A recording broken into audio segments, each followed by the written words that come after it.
Hello everyone, welcome back to my YouTube channel Sneha's बायोलॉगस।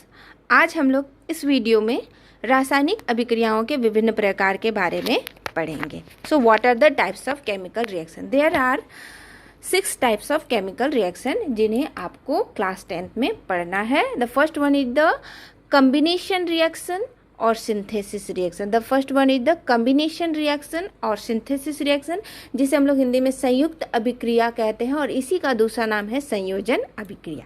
दूसरा है decomposition reaction, जिसे हम लोग वियोजन अभिक्रिया कहते हैं, या तो इसे अपघटन अभिक्रिया कहते हैं। इसका दूसरा नाम अपघटन अभिक्रिया। Third one is the single replacement reaction, ठीक है, इसे विस्थापन अभिक्रिया कहा जाता है।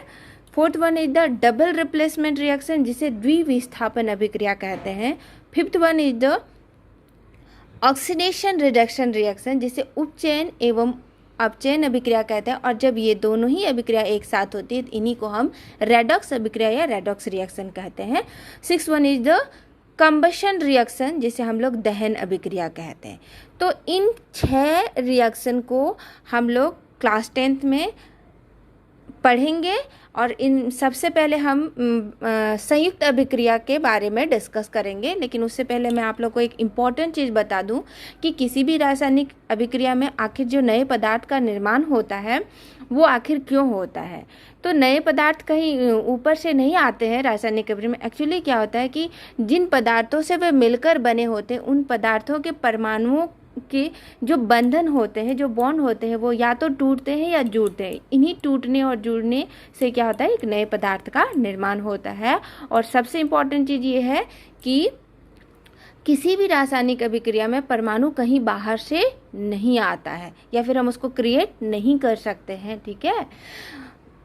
वो क्या करता है, सिर्फ रासायनिक अभिक्रिया में भाग लेता है, लेकिन उसमें किसी भी प्रकार का परिवर्तन नहीं होता है, ठीक है। तो सबसे पहले हम लोग संयुक्त अभिक्रिया यानी संयोजन अभिक्रिया पर डिस्कस करेंगे, ठीक है। तो जैसे कि नाम से ही हम लोग को पता चला, संयुक्त मतलब क्या होता है, जुड़ना। उसी तरह संयोजन का भी मतलब क्या होता है, संयोग होना यानी जुड़ना। तो क्या दो पदार्थ क्या करेंगे, आपस में जुड़ेंगे, और जब दो पदार्थ आपस में जुड़ेंगे तो क्या होगा, एक नए पदार्थ का निर्माण करेंगे। तो बेसिकली क्या होता है, संयोजन अभिक्रिया में या कॉम्बिनेशन अभिक्रिया में एक नए पदार्थ का निर्माण होता है इसमें। इसीलिए इस अभिक्रिया को हम संश्लेषण अभिक्रिया भी कहते हैं, ठीक है। हमेशा याद रखिए, संयुक्त अभिक्रिया और संयोजन अभिक्रिया को संश्लेषण अभिक्रिया यानी सिंथेसिस रिएक्शन भी हम लोग कहते हैं, क्योंकि इसमें क्या होता है, एक नए पदार्थ का फॉर्मेशन होता है, निर्माण होता है, इसलिए सिंथेसिस रिएक्शन भी कहते हैं। तो इसका ये जनरल फॉर्मूला होता है A+B एरो AB।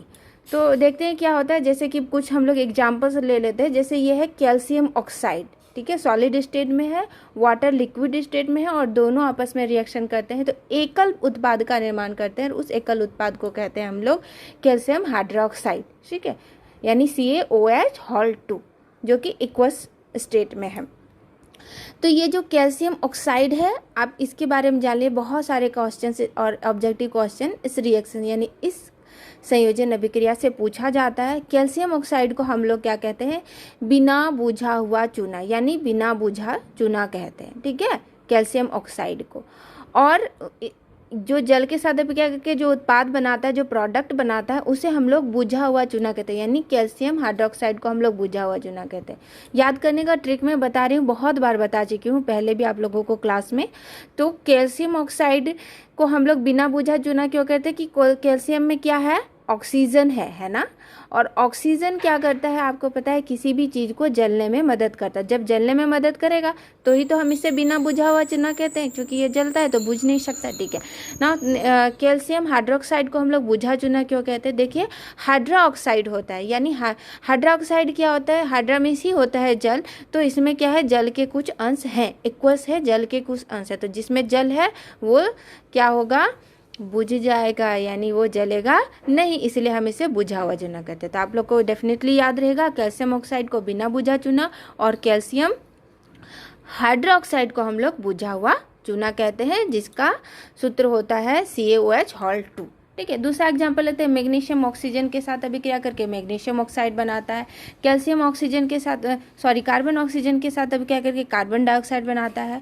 यहाँ देखिए क्या करता है, अमोनिया जो है हाइड्रोक्लोरिक अम्ल के साथ अभिक्रिया करके अमोनियम क्लोराइड बना रहा है, NH4Cl है। उस तरह कैल्शियम ऑक्साइड CO2 के साथ अभिक्रिया करता है और कैल्शियम कार्बोनेट बनाता है। कैल्शियम कार्बोनेट जिसे हम लोग क्या कहते हैं, संगमरमर भी कहते हैं। साधारण भाषा में कैल्शियम कार्बोनेट को संगमरमर यानी चूना पत्थर भी कहा जाता है। ठीक है, तो ये सारे रिएक्शन जो है संयोजन अभिक्रिया के उदाहरण है। उसमें क्या हो रहा है, दो पदार्थ संयोग करके या मिल के एकल उत्पाद का निर्माण कर रहे हैं, यानी सिंगल प्रोडक्ट का फॉर्मेशन कर रहे हैं। तो हम संयुक्त अभिक्रिया को किस तरह से परिभाषित करेंगे, क्योंकि संयुक्त अभिक्रिया क्या है, रासायनिक अभिक्रियाओं का क्या है, एक प्रकार है ना। तो हम इसे किस तरह परिभाषित करेंगे कि रासायनिक अभिक्रिया का वह प्रकार जिसमें दो या दो से अधिक अभिकारक या अभिकर्मक मिलकर एकल उत्पाद का निर्माण करेंगे, उसे हम लोग संयुक्त अभिक्रिया कहते हैं।